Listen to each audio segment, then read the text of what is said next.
Corona के बीच देश के 5 राज्यों में चुनाव होने वाले हैं। संक्रमण का ख्याल रखते हुए चुनाव आयोग ने ज्यादातर कामों के लिए ऑनलाइन सुविधाएं स्टार्ट की हैं, ताकि किसी भी काम के लिए भीड़ भाड़ न लगे और लोगों का काम भी समय पर हो।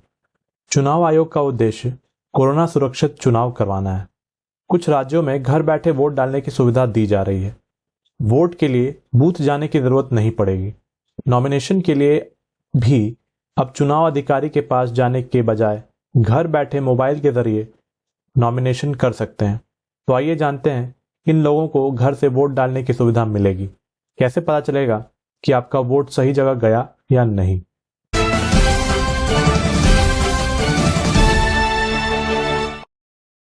80 साल से ज्यादा उम्र के लोग, इलेक्शन ड्यूटी करने वाले कर्मचारी, देश के बाहर काम करने वाला सरकारी अधिकारी, कोरोना संक्रमित मरीज, दिव्यांग लोग, गंभीर बीमारी से पीड़ित कोई भी व्यक्ति, डाक, यातायात, रेलवे, बिजली, अर्धसैनिक बल और नागरिक उड्डयन जैसे विभागों में काम करने वाले कर्मचारी घर या ड्यूटी से अपना वोट दे सकते हैं।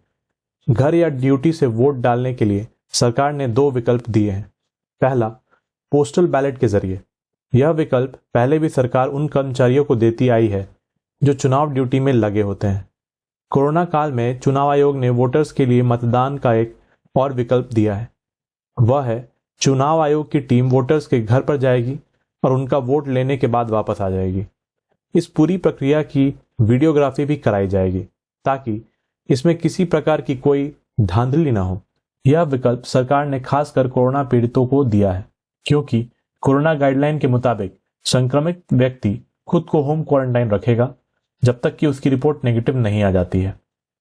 ऐसे में चुनाव आयोग ने उन लोगों को घर पर ही वोट देने का विकल्प दिया है, ताकि वे चुनावी प्रक्रिया में शामिल हो सकें। आइए अब जानते हैं कि आप पोस्टल बैलेट का इस्तेमाल कैसे कर सकते हैं। बीएलओ अपने क्षेत्र में पोस्टल बैलेट वाले कैंडिडेट की लिस्ट तैयार करते हैं। इसके बाद बीएलओ कैंडिडेट के पास फॉर्म 12D भेजते हैं। इस फॉर्म पर कैंडिडेट घर या ड्यूटी से वोट देने का ऑप्शन चुन सकता है। इसके बाद उन्हें फॉर्म दिया जाता है। इस फॉर्म में वे अपना वोट दर्ज करने के बाद चुनाव अधिकारी को दे देते हैं। इनकी गिनती मतगणना के दिन ईवीएम में दर्ज वोटों की गिनती होने के बाद की जाती है।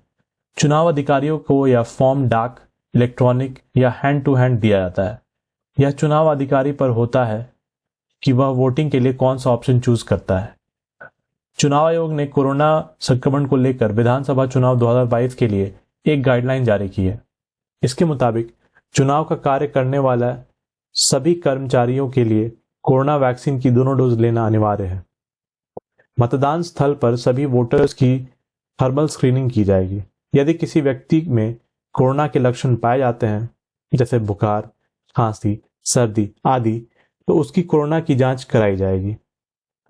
मतदान स्थल पर कोरोना गाइडलाइंस के मुताबिक 2 फीट की दूरी पर लाल घेरा बनाया जाएगा। इसी घेरे में सोशल डिस्टेंसिंग के साथ वोटर को खड़ा रहना है और अपनी मतदान के लिए अपनी बारी का इंतजार करना है। हर बूथ पर 3 लाइन बनाई जाएगी, एक पुरुषों के लिए, दूसरा महिलाओं के लिए और तीसरा वृद्ध एवं दिव्यांग जन के लिए। वोटिंग के लिए आने वाले सभी लोगों के लिए मास्क अनिवार्य होगा, लेकिन पहचान के लिए वोटर के चेहरे से मास्क हटवाया जा सकता है। इसके लिए कोई भी व्यक्ति मना नहीं कर सकता। यदि कोई व्यक्ति कोरोना गाइडलाइंस का उल्लंघन करता है या चुनाव कर्मचारियों के कहने के बावजूद मास्क लगाने या सोशल डिस्टेंसिंग का पालन करने से इनकार करता है, तो उसके खिलाफ महामारी एक्ट, एनडीएमए और आईपीसी की विभिन्न धाराओं के तहत कार्रवाई की जा सकती है। अब तक हम यह जान चुके हैं कि चुनाव में आप पोस्टल बैलेट का इस्तेमाल कैसे कर सकते हैं। यदि आप कोरोना पॉजिटिव हैं, तो आप घर से अपने मताधिकार का प्रयोग कर सकते हैं। साथ ही आपने यह भी जान लिया कि कोरोना को लेकर सरकार की गाइडलाइन क्या है, उनका पालन नहीं करने पर आप पर क्या कार्रवाई हो सकती है। आइए अब हम यह जानते हैं कि ईवीएम मशीन से वोट डालने का सही तरीका क्या है और कैसे पता चलेगा कि आपका वोट सही जगह गया या नहीं। बूथों पर इलेक्ट्रॉनिक वोटिंग मशीन यानी ईवीएम एक अलग कमरे में रखी होती है। मशीन के बाएं तरफ आपके क्षेत्र के सभी प्रत्याशियों के नाम और पार्टी का चुनाव चिन्ह होता है। हर प्रत्याशी के नाम के आगे लाल बत्ती और नीला बटन होता है। आप जिसे वोट देना चाहते हैं उसके नाम के आगे आने वाले नीले बटन को दबा दें। बटन दबाने के बाद लाल बत्ती जलेगी और पी पी की एक आवाज आएगी। इसका अर्थ है कि आपका वोट आपके प्रत्याशी को चला गया है। ईवीएम के पास वीवीपैट मशीन रखी होती है। वोट डालने के बाद वीवीपैट मशीन पर प्रत्याशी का नाम और चुनाव चिन्ह की एक पर्ची दिखती है। पर्ची 7 सेकंड तक वीवीपैट मशीन पर दिखाई देती है। इस पर्ची के जरिए आप अपने वोट का पता लगा सकते हैं। इससे आपको यह पता चल जाएगा कि आपका वोट सही जगह गया है या नहीं। यदि कोई परेशानी हो तो आप वहां मौजूद चुनाव कर्मचारी या अधिकारी से बात कर सकते हैं। 10 फरवरी को 5 राज्यों में विधानसभा चुनाव की वोटिंग का आगाज हो चुका है। वोट ईवीएम से डाले जाएंगे। खबर के अंत में हम ईवीएम से जुड़ी कुछ रोचक बातें जानते हैं।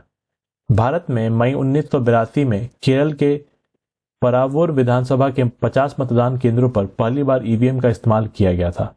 इससे पहले बैलेट पेपर के माध्यम से वोट डाले जाते थे। इस सीट से हारे एसी जोस ने नतीजे को कोर्ट में चुनौती दी थी। कोर्ट ने तब दोबारा चुनाव करने का आदेश दिया था, लेकिन ईवीएम को लेकर कोई संदेह नहीं जताया था। सुप्रीम कोर्ट के आदेश पर दिसंबर 1988 में रिप्रेजेंटेशन ऑफ पीपल एक्ट 1951 में सेक्शन 61A जोड़ा गया। इससे चुनाव में ईवीएम के इस्तेमाल का रास्ता साफ हुआ। नवंबर 1998 में मध्य प्रदेश की 5, राजस्थान की 6 और दिल्ली की 6 विधानसभा सीटों पर प्रयोग के तौर पर ईवीएम का इस्तेमाल किया गया। 2004 के लोकसभा चुनाव में पहली बार देश भर के सभी मतदान केंद्रों पर 17.5 लाख ईवीएम का उपयोग किया गया। ईवीएम में 2 यूनिट होती है। बैलेटिंग यूनिट से वोट डाला जाता है। वोटिंग खत्म होने के बाद मतदान अधिकारी अपने पास रखी कंट्रोल यूनिट को बंद कर देता है। एक ईवीएम से 2000 वोट डाले जा सकते हैं। एक बैलेटिंग यूनिट में 16 कैंडिडेट होते हैं। इनसे ज्यादा होने पर एक से अधिक यूनिट को जोड़ा जाता है। 1989 और 1990 में एक ईवीएम की कीमत 5500 रुपए थी। ईवीएम बिजली नहीं होने पर भी चलती है। इसमें 6 वोल्ट की एक बैटरी लगी होती है। उम्मीद है आज का यह वीडियो आपको पसंद आया होगा। यदि आपने अब तक हमारे वीडियो को लाइक नहीं किया और हमारे चैनल को सब्सक्राइब नहीं किया तो प्लीज़ आप इसे लाइक और सब्सक्राइब कर दें तथा बेल बटन भी दबा दें ताकि हमारे हर वीडियो का नोटिफिकेशन आप तक पहुंच सके। तो मिलते हैं अगली वीडियो में, तब तक के लिए धन्यवाद।